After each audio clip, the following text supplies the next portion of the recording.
C'est même en fait le document que tu as qui est fabriqué. Nous, on ne l'a jamais signé. Voilà la réalité, parce qu'on a payé les gens. C'est pour ça que je dis toujours que ce n'est pas Paul Biya qui gagne les élections, c'est les Camerounais qui lui donnent la victoire. Les mêmes qui se plaignent qu'ils veulent le changement. C'est eux qui cautionnent cet état de choses. Parlez-leur, parlez à vos frères et sœurs qui sont au pays. Dites-leur que pour une fois, arrêtez de faire ça. La terre au Cameroun est simple. C'est que personne ne la possède. Vous avez 17 millions de terres arables. 5 millions à peine sont exploitées. Les gens ont des propriétés coutumières sur des terres, mais ils ne peuvent ni les vendre pour sortir de la pauvreté, ni les exploiter, parce que l'agriculture qui consiste à sortir le matin avec la machette et rentrer le soir, c'est pas l'agriculture. C'est de la distraction en forêt. Pour faire l'agriculture, on l'a vu dans tous les pays du monde, il faut la subventionner. Il faut former les gens, les accompagner, leur mettre le pied à l'étrier. Ça passe par une loi d'orientation des dispositifs d'incitation. Le problème du Cameroun est simple. J'aime toujours prendre l'exemple sur moi-même. Je suis né, je suis d'une zone forestière. On m'a montré mes terres. Ça commence à la rivière, ça descend au ruisseau, ça touche à l'arbre, ça revient à côté de la maison. J'ai appris en faisant du droit que je n'avais rien du tout. Parce que si tu n'as pas de titre foncier, tu n'as pas la terre. Bien que tu sois là-dedans, que tu ailles faire tes pièges et que tu fasses tes champs, juridiquement tu n'as rien. Et cette terre appartient à l'État et ça s'appelle le domaine national. Et du coup cet État peut décider un matin de donner en concession cette terre à un individu qui peut être chinois, français, allemand, qui se plante devant ta maison en te disant, sache que désormais, en dehors de ta maison là, tu n'as rien derrière. Et il aura juridiquement raison. La solution est simple, donner le titre foncier gratuitement à tous ceux qui ont des propriétés coutumières.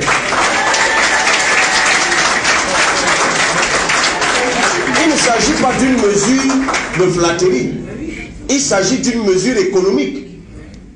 Parce que c'est la propriété qui sort quelqu'un de la pauvreté. Si vous avez le titre foncier, vous pouvez vous endetter dans une banque, avoir l'argent qui vous permet d'exploiter la terre et de rembourser. Vous pouvez constituer votre propriété en part dans une entreprise. Nous qui allons mettre 500 milliards par an, c'est une priorité pour mettre en exploitation 200 000 hectares par an, à raison de 20 000 par région. C'est par là qu'on va commencer, madame.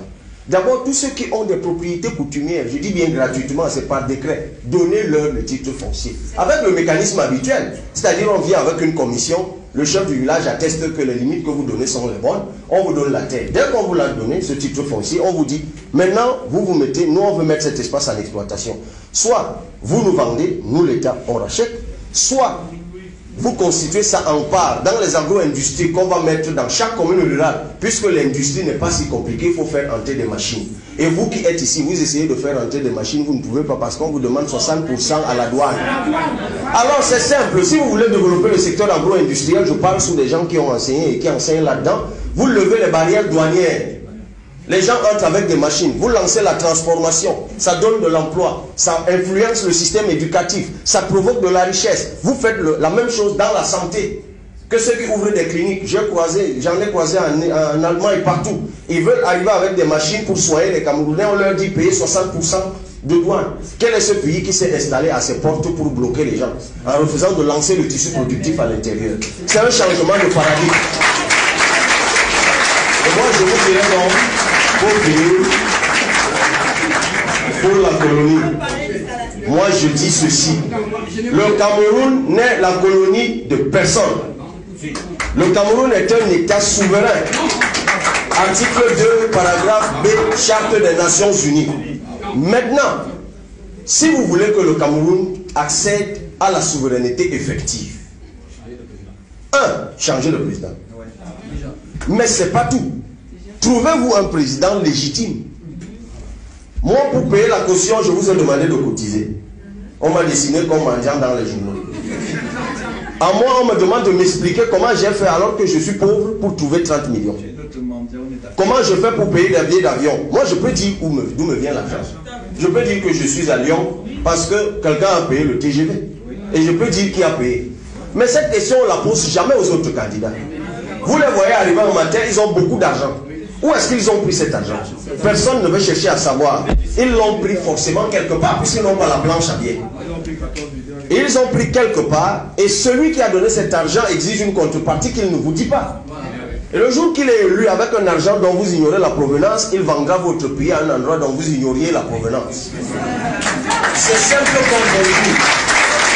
L'enfranchissement des États passe par la légitimité de leurs dirigeants.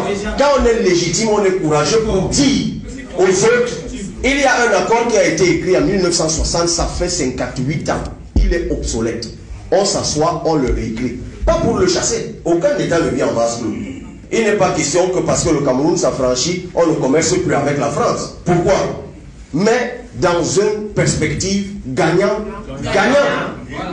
Et pour ça, il faut le courage et le soutien de son peuple. Tant que vous aurez des chefs d'État qui vendent leur pays pour accéder au pouvoir, et vous refuserez des chefs d'État légitimes qui viennent vers vous, vous les repoussez parce qu'ils sont pauvres, et que vous acceptez à bras ouverts ceux qui vous distribuent des biens de banque et gardent des voitures mutilantes, sans vous demander d'où ça sort, vous resterez donc colonie. Mais cette fois, pas dans la réalité juridique, mais dans vos propres têtes.